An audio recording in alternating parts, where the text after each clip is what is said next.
Bwana Yesu asifiwe.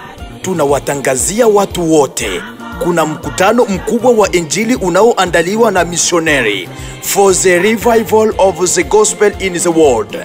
Tunakaribisha watu wote pasipo ubaguzi wa rangi wala wa kabila, wa baba, wa mama, vijana. Nyote mumekaribishwa kwenye mkutano kwa upendo wa Yesu Kristo. Karibuni kwenye mkutano ili kushota baraka za Bwana. Mkutano huo utafanyika katika mji wa Saudakora, Sioux Falls, Amerika, mnapo tarehe 2 mpaka tarehe 4 mwezi wa 5 mwaka huu tunao. Na hapo kutakuwa maombezi, mahubiri, nyimbo za Injili zenye kujaa upako na nguvu. Karibuni. Kichwa au teme kitakayobeba mkutano huo ni Yoshua sura 1 mstari wa 9.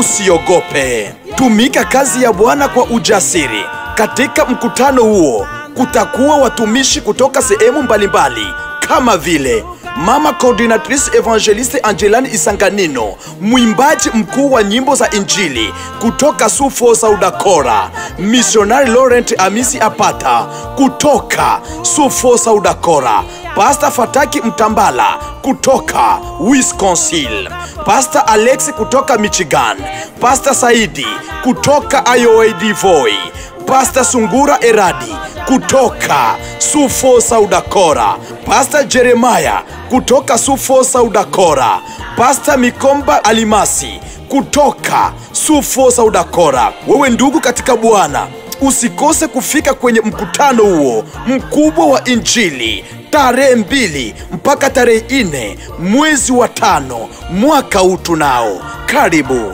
karibu, karibu, karibu, karibu, karibu. Ingiapo,